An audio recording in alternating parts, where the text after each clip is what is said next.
Hello, class. Now, once you have read this case, you should be able to answer the following questions. And the questions are as follows. What 5 objectives does action learning accomplish?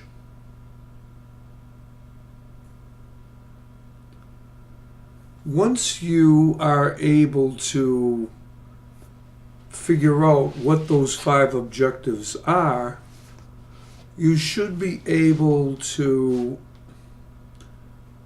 know that objectives for any type of case that you need to crack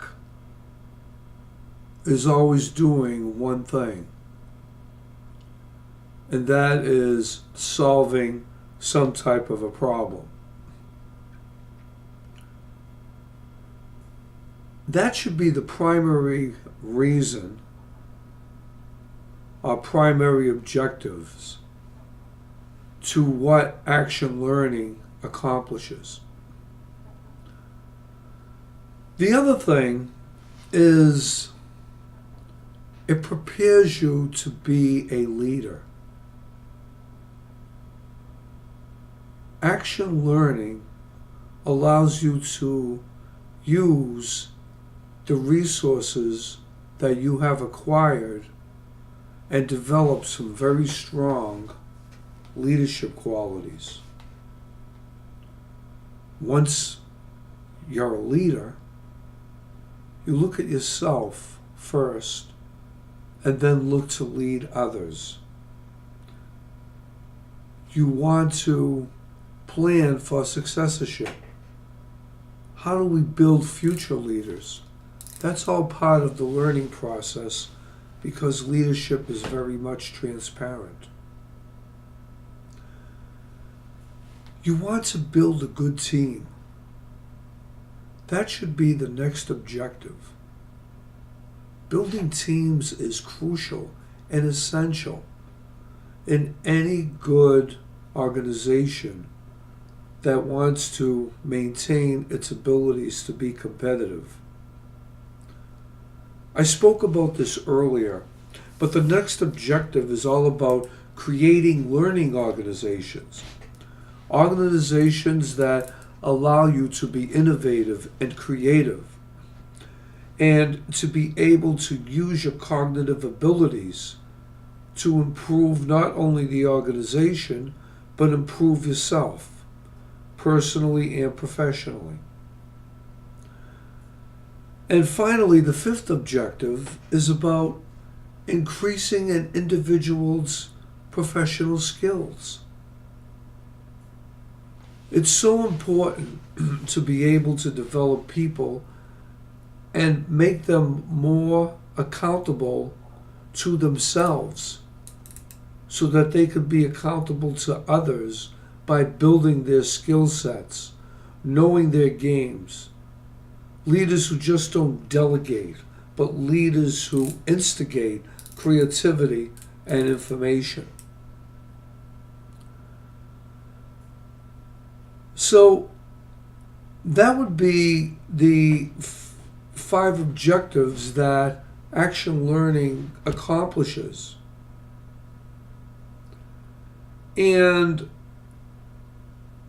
the next question is, what are the 3 different levels?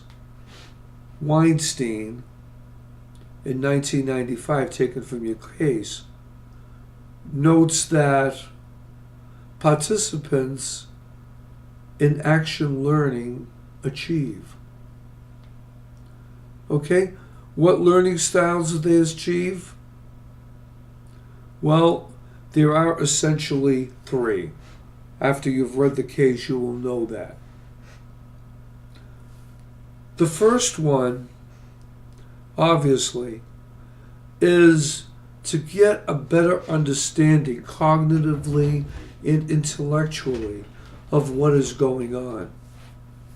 You know, having a certain type of emotional intelligence where you can, if you will, assemble all of the facts and make a macro assessment of how the facts can benefit both the individuals and the organization concurrently.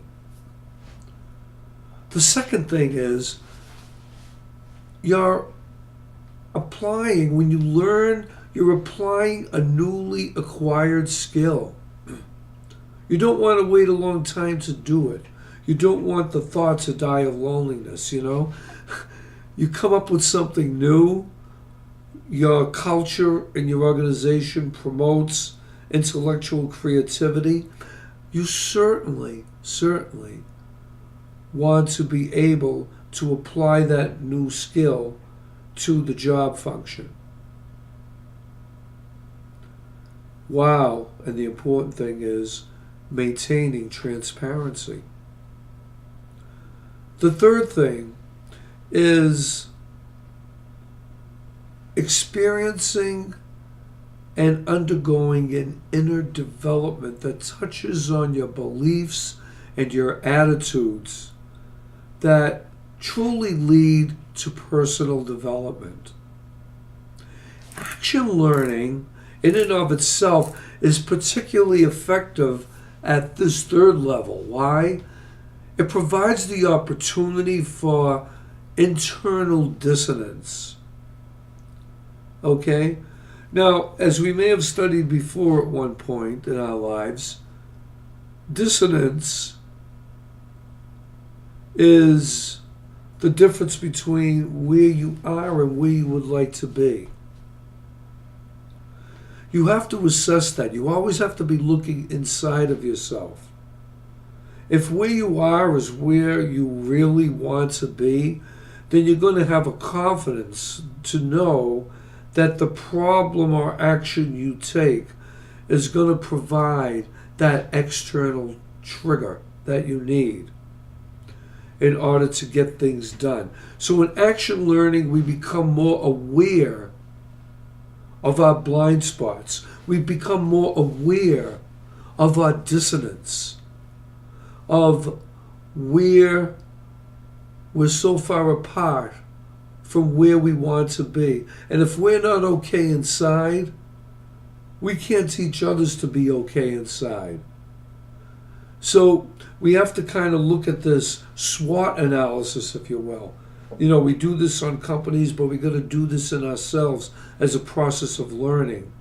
We have to be able to assess our strengths and our weaknesses.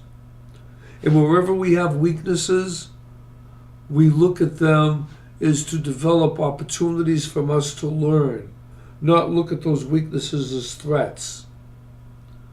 Because when we learn, we create more strengths. And then, and only then, will we receive the feedback that we have requested. I truly enjoyed listening to all of the videos that I had put up. I think they're really intuitive in helping you learn through this case study on action learning, and I hope you've enjoyed reading it.